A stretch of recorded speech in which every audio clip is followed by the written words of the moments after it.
들에게 말씀하십니다. 다니엘서 3장 13절부터 18절까지의 말씀입니다. 다니엘서 3장 13절부터 18절까지의 말씀. 여러분과 제가 한 절씩 교독하시도록 하겠습니다.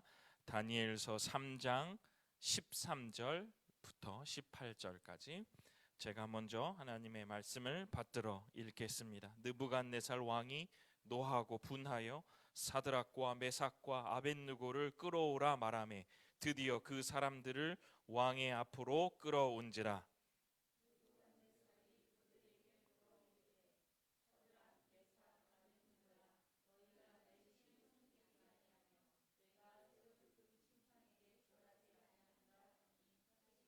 이제라도 너희가 준비하였다가 나팔과 비리와 수금과 사명금과 앙금과 양금과 생황과 및 모든 악기 소리를 들을 때 내가 만든 신상 앞에 엎드려 절하면 좋거니와 너희가 만일 절하지 아니하면 즉시 너희를 맹렬히 타는 풀무불 가운데에 던져 넣을 것이니 능히 너희를 내 손에서 건져낼 신이 누구이겠느냐 하니.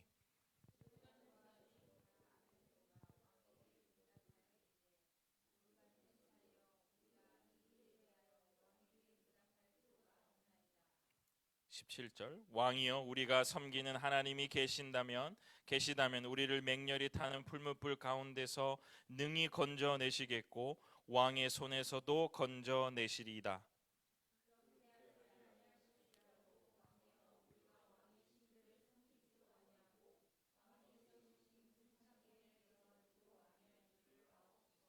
기도하겠습니다. 고마우신 아버지 하나님, 성령 하나님의 귀한 임재의 은혜를 통하여 하나님의 말씀을 조명하여 주실 때 우리들이 이 말씀을 신선하게 받아들이고 하나님 이 말씀의 은혜를 받아 이 말씀을 가지고 우리의 삶의 기준을 삼아 세상에 나가 살 때에 묵상되는 귀한 말씀을 통하여 하나님 나라의 확장에 우리의 목숨과 우리의 삶을 드리는 귀한 결단의 시간이 될 수 있도록 아버지 하나님께서 인도하여 주옵소서.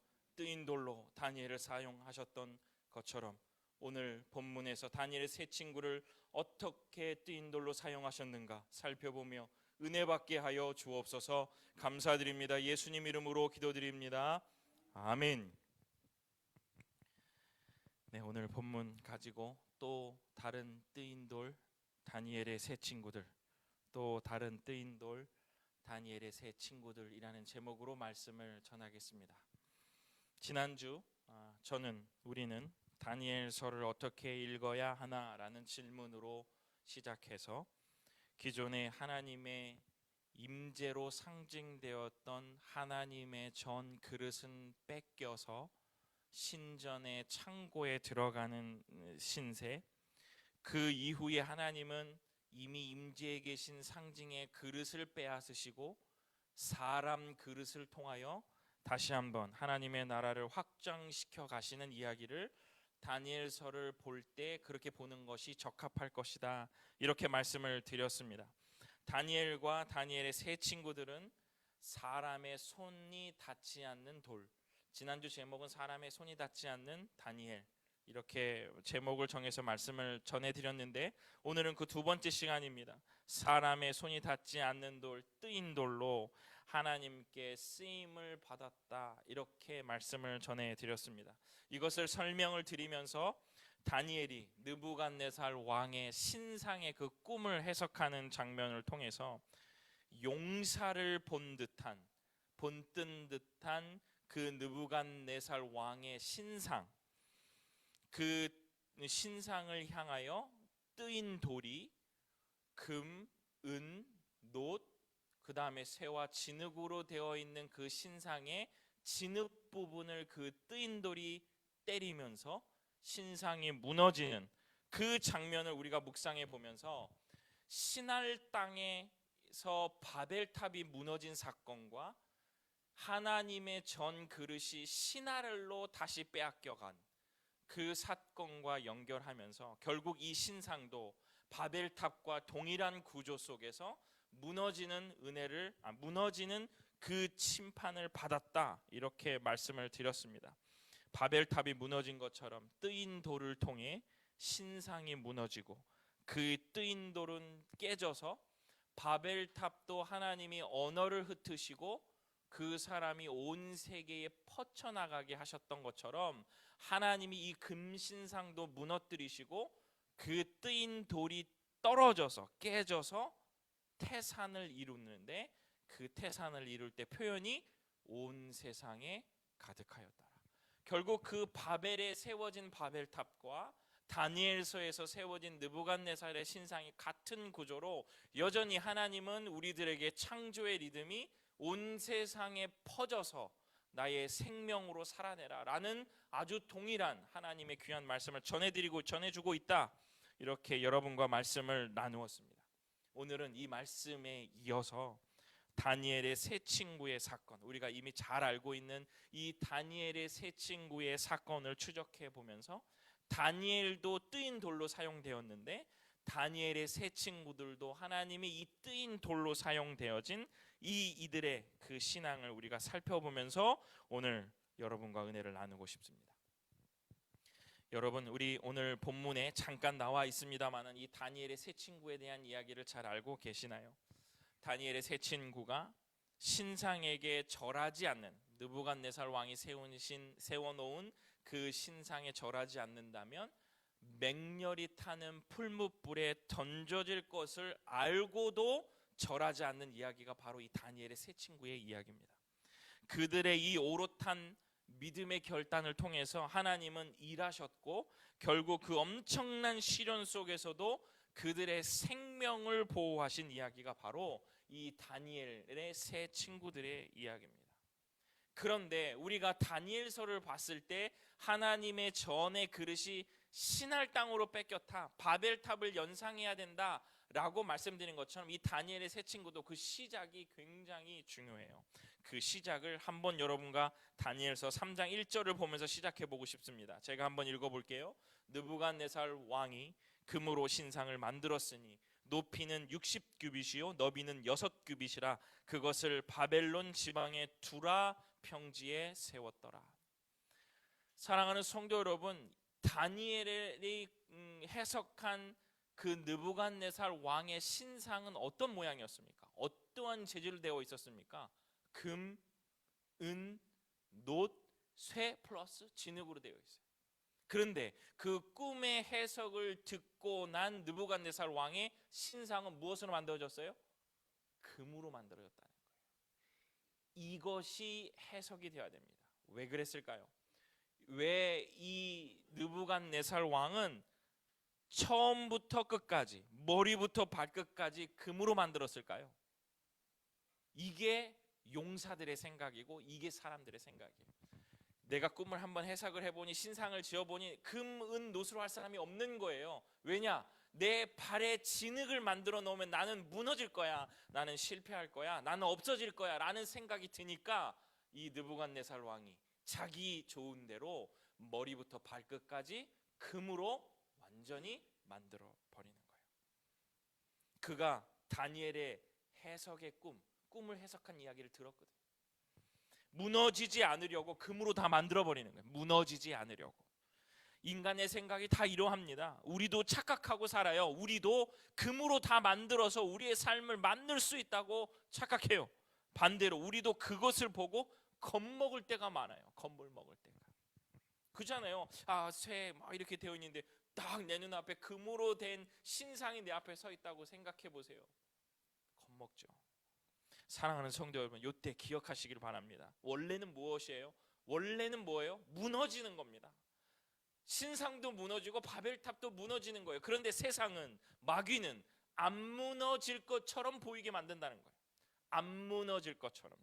이게 성경에서 거짓말이라고 해요. 야고보서는 이것들을 데리고 뭐라고 하냐면 속지 말라. 내 사랑하는 형제들아 속지 말라. 야고보서의 주제입니다. 속지 말아라. 거짓말이야. 우는 사자와 같이 우리를 찾는데, 우는 사자는 어디 있는지 몰라요. 그 소리도 모르지만 우리는 겁을 먹거든요. 소문에 쫄지 마. 무너지지 않아 보이게 만드는 것, 그게 세상의 방식입니다. 이것을 조작이라고 말하고 거짓말이라고 말해요. 너희는 하나님의 백성이 아니라 벽돌을 만든 사람이야 라고 거짓말하는 거예요. 그러니까 하나님께서 출애굽기에 얘네는 벽돌을 만드는 백성이 아니라 절기를 지키는 백성이야, 그리고 내보내시는 거예요. 정체성이 이렇게 중요한 겁니다. 원래는 무엇입니까? 하나님의 전그릇 얼마를 그에게 넘기셨다라고 다니엘서 시작할 때 얘기해요. 누구나 봤을 때 이것은 뺏긴 겁니다. 그 왕에게, 이방 나라에게 하나님의 전그릇이 뺏긴 건데, 그 성경은 하나님의 전그릇 얼마를 느부갓네살 왕에게 넘겨주셨다고 얘기해요. 이건 통치의 방식이 완전 다르다는 얘기를 하고 있는 거예요. 그런데 느부갓네살 왕은 지금 자기가 가진 권력이 완전히 절대 권력이라고 생각하고 절대 권력인 것처럼 보이게 만들고 그렇게 착각하도록 만드는 거예요. 금으로 다 싸서요. 우리가 그럴 수 있어요. 그걸 보고 겁먹는 우리가 될 수 있다는 거예요. 하나님이 잠시 넘겨주신 겁니다. 그런데 이 우둔한 사람은 그것이 천년만년 갈 줄로 착각하는 거죠. 그래서 그 권력자는 신상을 실제로 만들고 모든 백성을 다 그 신상 앞에 절하라는 아주 추상 같은 명령을 내립니다. 청천벽력과 같은 얘기죠. 사람들은 그때 겁먹습니다. 착각하게 돼요. 뭐라고 착각하냐면, 저도 그럴 때가 많이 있어요. 야, 금은 노, 쇠, 진흙으로 되어 있다면 내가 좀 어찌어찌 해볼 수 있을 텐데, 야, 금으로 다 만들었네. 와, 저 금을 내가 이길 수 있을까? 금을 가진 자들을 이길 수 있을까? 금으로 보이는 것을 내가 넘어갈 수 있을까? 알고도 당하는 거예요. 무너질 건데 알고도 당한다는 거예요. 하나님이 그때 다니엘을 사용하신 것처럼 또 한 무리의 뜨인 돌을 이때 사용하시는 겁니다. 그것이 바로 다니엘의 세 친구. 언제 들어도 감동적인 그들의 신앙의 고백을 우리 다 같이 한번 읽어보면 좋을 것 같습니다. 다니엘서 3장 17절. 금으로 쌓여져 있는, 넘어가거나 무너뜨릴 수 없을 것 같이 착각하게 만드는 신상 앞에서 다니엘의 세 친구들이 고백하는 이야기입니다. 3장 17절 18절 우리 함께 읽어보도록 하겠습니다. 시작. 왕이여, 우리가 섬기는 하나님이 계시다면 우리를 맹렬히 타는 풀무불 가운데서 능히 건져내시겠고 왕의 손에서도 건져내시리이다. 18절. 그렇게 하지 아니하실지라도 왕이여, 우리가 왕의 신들을 섬기지도 아니하고 왕이 세우신 그 금상에게 절하지도 아니할 줄을 아옵소서. 아멘. 그리 아니하실지라도, 능히 건져내실 건데, 구해 주실 텐데, 그러지 아니할지라도 우리는 절대 절하지 않겠습니다. 그들의 고백입니다. 여러분, 지난 시간에 제가 설교를 하면서 잠깐 요거를 코멘트 해드렸어요. 왜 이들은 이런 신앙의 고백을 할 수 있었을까? 왜, 어떻게 이들은 이들의 이 그리 아니하실지라도의 신앙을 고백할 수 있었을까? 다니엘서 2장 17절 18절 제가 한번 읽어드리겠습니다. 이에 다니엘이 왕이 꿈을 해석하라는 이야기를 듣고 그 다니엘이 그 다음 취한 행동입니다. 이에 다니엘이 자기 집으로 돌아가서 그 친구 하나냐와 미사엘과 아사랴에게 그 일을 알리고 하늘에 계신 하나님이 그 은밀한 일에 대하여 불쌍히 여기사 다니엘과 친구들이 바벨론 다른 지혜자들과 함께 죽임을 당하지 않게 하시기를 그들로 하여금 구하게 하니라. 구하게 하니라. 아멘. 이들은 이미 철저한 기도의 공동체였던 거예요. 그들은 다니엘과 함께 기도하는 굉장히 중요한 기도 공동체였기 때문에 이 고백이 언제든지 나올 수 있었다는 거예요. 그러니 그 다니엘과 다니엘의 세 친구들은 그 추상과 같은 명령 앞에서도 그것이 조작이라고, 그것이 거짓말이라는 영적인 엄청난 민감함을 가지고 그것을 똑바로 바라볼 수 있었다는 거예요. 기도했기 때문에, 기도의 공동체였기 때문에 그 느부갓네살 왕이 절하라고 협박해도 그 영적인 민감함이 세워져 있으니까 이거 조작이구나, 이거 거짓이구나, 이거 그렇게 보이게 만드는 것이겠구나, 본질은 하나님의 통치가 있겠구나를 선명하게 볼 수 있었다는 거예요. 그러니 구해 주실 거야. 그런데 그러지 않더라도 절하지 않을 거야. 이 고백을 할 수 있었다는 겁니다. 사랑하는 주님의 성도 여러분, 기도하는 사람들, 기도의 공동체가 여러분들에게 있기를 간절히 축원합니다. 이게 정말로 중요해요. 하나님 앞에 그 사건과 그 일들을 봤을 때 어떠한 관점으로 볼 수 있느냐는 정말 중요한 겁니다. 따라서 그들은 다니엘의 꿈을 통해서 그 뜨인 돌이 다니엘이라는 것을 알았고, 그리고 다니엘을 통해서, 아니면 그런 신앙의 고백을 하는 사람들을 통해서 하나님은 언제든지 신상과 언제든지 그 바벨의 탑을 무너뜨리실 수 있다는 것을 그들은 알았다는 겁니다. 그렇기 때문에 그렇게 그 왕 앞에 당당하게 고백할 수 있었다는 거예요. 우리 앞에도 그런 것들이 너무 많습니다. 우리 많잖아요. 뭐 성경에 여리고성도 있고 맨날 그거 하려고 막 우리 돌잖아요. 중요한 것은 우리가 어떠한 관점을 가지고 그 신상과 그 바벨과 그 여리고성을 볼 수 있느냐, 그것들을 바라볼 수 있느냐. 인간의 생각은, 세상의 생각은 여리고성과 같이 그러한 완벽하게 세워진 그곳에는 전투기 같은 거 떠야 돼요. 탱크 같은 거 밀고 가야 됩니다. 누가 거기를 돌라라고 말합니까? 영적인 눈으로 바라보는 사람에게는 하나님의 선명한 지혜가 들어와 그것을 이루실, 그것을 통해서 하나님이 하실 일들을 볼 수 있다는 거예요. 내가 그것을 볼 수 있느냐 없느냐? 기도에게서 판가름 난다는 거예요. 사랑하는 주님의 성도 여러분, 기도하십시오. 기도의 공동체를 여러분들이 만들어내십시오. 그리고 그에서 하나님 앞에 철저하게 지혜를 구하고, 안 보인다면 보이게 해달라고 기도하고, 절박한 마음으로 하나님의 나라를 구할 때 하나님께서 이러한 믿음의 고백이 그들의 고백이 아니라 우리의 고백으로 만들어 주실 줄로 믿습니다. 용사들은요, 자신이 만들어낸 성과를 보면서 숭배하라고 해요. 똑같습니다. 바로도 그렇죠. 지금 느부갓네살 왕도 그렇습니다. 절하라 하잖아요. 나의 업적 앞에. 하지만 하나님의 나라는 무엇이든지 그것을 통해서 하나님 나라를 바라볼 수 있게 만듭니다. 나의 삶이 어디에 있든지요, 내가 지금 끼니를 굶고 있든지 내가 병상에 있든지 그곳에서 하나님 나라를 바라보게 하는 것이 하나님의 뜻인 거예요. 두려움과 불안함을 엄습하게 하는 것이 아니라 무엇이든지 그것을 통해서 하나님을 바라보게 하는 거예요. 용사들은 자기를 바라보게 하는 거예요. 우리의 삶에도 내가 한 일을 나를 자꾸 바라봐 주세요 하면 여러분 회개하고 돌아서시길 바랍니다. 하나님이 역사하시는 나라는, 하나님이 우리들에게 역사하실 때는 하나님을 바라보게 하는 거예요. 나를 통해서, 우리의 이 학교를 통해서, 저의 업무를 통해서 하나님의 나라가 확장되는 것이, 이게 진실로 하나님께서 우리들에게 말씀하고 싶으신 거예요. 왜냐하면 하나님의 나라를 볼 수 있어야 온 세상에 가득하고 생육하고 번성하고 충만하고 다스릴 수 있게 되기 때문에 그렇습니다. 사랑하는 성도 여러분, 내가 보이는 곳에 굴하지 않고 그 이면에 계신 하나님을 바라보실 수 있기를 간절히 축원합니다. 왕을 바라보지 마십시오. 세워져 있는 신상을 바라보지 마십시오. 바벨탑을 바라보고 거기에 올라가려고 애타하지 마십시오. 왕 위에 계신, 그 탑 위에 계신, 하늘 위에 계신 하나님을 바라보시기를 간절히 축원합니다. 문제만 바라보지 마시고, 이런 말 많이 하잖아요. 문제 위에 계신 하나님. 이게 정말 어려운 얘기지만 문제 위에 계신 하나님을 볼 수 있는 것은 기도밖에 없고, 그 기도 안에서 우리가 하나님의 선명한 지혜를 구할 때 하나님은 하나님을 볼 수 있게 되고, 그리고 하나님을 통하여 하나님의 나라가 볼 수 있는 큰 은혜를 우리들에게 주시리라 믿습니다. 이제 그들은 죽기를 각오하고 절하지 않겠습니다 라고 대답을 합니다.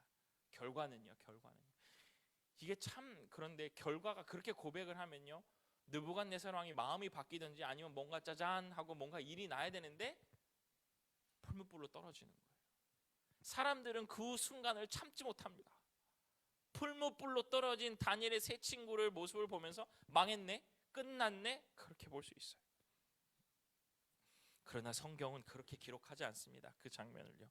다니엘서 3장 25절.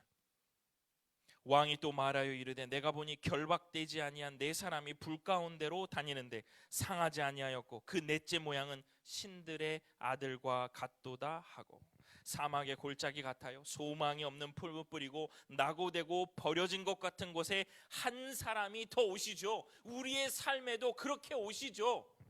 그런데 그 사람의 신의 아들과 같았다. 뭔가 많은 걸 의미하지 않습니까? 거기에 대해서 선명하게 말씀드리지 않겠지만, 여러분, 하나님 앞에 그러한 신앙의 결단과 고백을 하는 사람들에게 되돌아오는 것은 목숨을 부지하는 것 정도가 아니라, 여기에서 말씀하시는 것은 함께 하시는 은혜를 입는다는 거예요. 내가 어디에 있든지, 내가 무슨 순간에 있든지, 어떠한 생각을 가지고 있든지 그때 함께 계신다는 거예요. 이때 다니엘의 세 친구와 함께 하셨어요. 그 불 가운데 넷째 사람이 신의 아들과 같은 사람과 함께 하시는 은혜를 입었다는 겁니다. 저는 참 이 말씀 참 좋아하는데요. 제가 어디에 있든지, 우리가 어디에 있든지 하나님이 함께 계신다면 버틸 수 있을 것 같아요. 어떤 사람이 그랬다죠. 만약에 지옥에 예수님이 계신다면 나는 그 지옥에 가겠다, 이렇게 얘기를 한다잖아요. 함께 하시는 그 은혜를 입는다는 것은 나에게 어떠한 정답이 떨어지지 않아도 예수님이 함께 계신다는 그 놀라운 사랑과 그 놀라운 은혜가 내 안에 가득 차 있다면 사망의 음침한 골짜기, 소망이 없는 풀무불, 사자굴, 문제가 없을 것이다, 이렇게 생각이 듭니다. 이런 고백과 이런 함께 하시는 은혜, 이 모든 것들의 마지막, 느부갓네살 왕이 다니엘에게 고백했던 것처럼 또 한 번 무너지는 고백을 합니다. 다니엘서 3장 28절 29절 제가 읽어보겠습니다. 느부갓네살이 말하여 이르되 사드락과 메삭과 아벳느고의 하나님을 찬송할지로다. 그가 그의 천사를 보내사 자기를 의뢰하고 그의 몸을 바쳐 왕의 명령을 거역하고 그 하나님 밖에는 다른 신을 섬기지 아니하며 그에게 절하지 아니한 종들을 구원하셨도다. 그러므로 내가 이제 조서를 내리노니 각 백성과 각 나라와 각 언어를 말하는 자가 모두 사드락과 메삭과 아벳느고의 하나님께 경솔히 말하거든 그 몸을 쪼개고 그 집을 거름토로 삼을지니 이는 이같이 사람을 구원할 다른 신이 없음이니라 하더라. 아멘. 지난번 고백도 그렇고 이 고백도 결국 결론으로 말하면 변하지는 않았어요. 하지만 이 고백 속에서 굉장히 중요한 우리가 또 하나를 발견할 수 있습니다. 다니엘의 새 친구로 대변되는 또 하나의 뜨인 돌은 다니엘이 신상을 무너뜨린 것처럼 이 느부갓네살 왕이 다니엘에게 절하잖아요. 그런데 이 느부갓네살의 입을 통해서 하나님이 이 다니엘 새 친구를 통해서 또 한 번 쪼개는 일이 있어요. 또 한 번 무너뜨리는 일이 있습니다. 뭐예요? 하나님의 이름을 경솔히 말하는 자들을 쪼갠다. 예전에는요, 스스로 높아진 사람들을 뜨인 돌이 깨쳤다면 하나님이 하실 일을 경솔히 말하는 자들을 하나님이 깨진다, 무너뜨리신다 라고 말씀하고 계시는 거예요. 하나님을 경솔히 말하는 사람들, 하나님을 경홀히 여기는 사람들, 하나님이 하실 일들을 맞다 하면서도 믿지 않는 사람들, 교회 안에 많이 있죠. 이런 사람들을 뜨인 돌을 통하여 무너뜨릴 것이다 라고 얘기하고 계십니다. 느부갓네살 왕처럼 스스로 높아진 자도 뜨인 돌로 무너뜨리고 하나님이 하실 일과 하나님이 하시는 일들에 대하여 경솔히 말하는 사람들도 하나님이 쪼개실 것이다. 무엇으로요? 뜨인 돌로요. 사랑하는 주님의 성도 여러분, 말씀을 마칩니다. 하나님은 뜨인 돌들을 통하여 하나님의 나라를 굳건하게 세워가실 겁니다. 디아스포라, 여러 번 말하잖아요. 흩어져 있는, 흩어 뿌려진 씨앗들을 통하여 하나님은 그곳에서도 생명을, 저곳에서도 생명을, 이렇게 해서 온 세상에 가득하게 하나님의 생명을 뿌리심을 통하여 하나님의 나라를 다 만드시는 엄청난 계획을 가지고 계시거든요. 그게 여러분들이에요. 그 씨앗들이 여러분들이라는 거예요. 그렇기 때문에 여러분 결실을 맺으셔야 돼요. 그 결실을 맺는다는 것은 여러분에게 뭔가 많은 부를 이뤄서 하나님 나라의 적극적인 무언가를 하는 것이 아니라 결실을 맺는 게 중요한 거예요. 생명으로 살아내는 게 중요해요. 그것이 내가 엄청난 무슨 대형 교회의 목사가 되요, 아니면 막 엄청난 국제학교의 교장이 되요, 아니면 엄청난 부를 가지는 사람이 되요, 이런 거 아닙니다. 하나님의 나라에 확장되고 하나님 나라에 나의 삶을 드릴 수 있다는 것은 하나님이 나에게 주실 때 나를 훈련시켜 가시는, 하나님이 나의 진정한 기업이십니다라고 고백할 수 있는 그 마음을 갖게 하시는 것, 그것이 바로 하나님의 나라를 굳건히 세우시게 하시는, 우리를 씨앗으로 만드셔서 생명을 하나님께서 심으시는 일들이라 그렇게 생각이 듭니다. 하나님은 그 뜨인 들들을 통하여 스스로 높아진 사람들, 하나님을 경홀히 여긴 사람들을 무너뜨릴 겁니다. 사랑하는 성도 여러분, 권면드립니다. 뜨인 돌로 무너뜨림을 받는 사람들 되지 않기를 간절히 축원합니다. 스스로 높아지고 하나님이 하실 일들을 경홀히 여겨서 뜨인 돌들을 통하여 내가 무너지는 대상이 되지 않기를 축원합니다. 또 하나는 반대로 뜨인 돌로 쓰임 받아서요, 뜨인 돌로 쓰임 받아서 사람의 손이 닿지 않는 그 뜨인 돌로 쓰임 받아서 그 신상 무너뜨리십시오. 바벨을 무너뜨리십시오. 여리고 성을 충분하게 무너뜨릴 수 있는 그러한 뜨인 돌이 되어지기를, 사용되어지시기를 간절히 축원합니다. 오늘 이 다니엘서는 뒤에 여러 가지 이야기들도 많이 나왔지만 다음 주에는 하박국 선지자에 대해서 말씀을 전해드릴 건데, 이 뜨인들을 통하여 저는 마음에 엄청난 이 말씀을 준비하면서 그렇게 살아야지 막 하는 막 용기와 결단이 있어요. 아무도 알아주지 않아도 내가 그 뜨인 돌로 저 신상들을 파헤치고 바벨을 무너뜨리고 내가 내 앞에 있는 그런 것들을 하나님 앞에 온전하게 쓰임과 섬김으로 사용되어져서 이 일들을 감당해내겠다라는 그런 생각이 많이 들더라고요. 오늘 말씀을 듣는 사랑하는 주님의 성도 여러분, 여러분들도 뜨인 돌로 사용되어져서 세상에서 나를 속이고 우리를 속이고 있는 것들을 무너뜨리시고 그것들을 향하여 당당히 예수 그리스도를 말할 수 있는 주님의 귀한 성도들 되시기를 간절히 축원합니다. 무너뜨림 받는 그런 사람들 되지 않기를 또 권면드립니다. 오늘 말씀 속에서 내가 뜨인 돌로 다니엘과 다니엘의 세 친구처럼 무너뜨리는 하나님이 사용되신 그런 뜨인 돌이 되겠습니다. 이렇게 다짐하는 그러한 시간이 되셨으면 참 좋겠습니다. 기도하겠습니다. 고마우신 아버지 하나님, 다니엘과 다니엘의 세 친구는 하나님께 사용받아 무너뜨려질 것 같지 않은 신상과 왕 앞에서도 그들의 신앙을 고백했습니다. 우리도 그리 아니하실지라도 하나님을 온전히 섬기겠습니다. 그리 아니하실지라도 하나님만 나의 구주십니다 라고 고백하며 이 세상을 넉넉히 승리하며 살아가는 주의 귀한 성도들 되게 하여 주옵소서. 감사드립니다. 예수님 이름으로 기도드립니다. 아멘.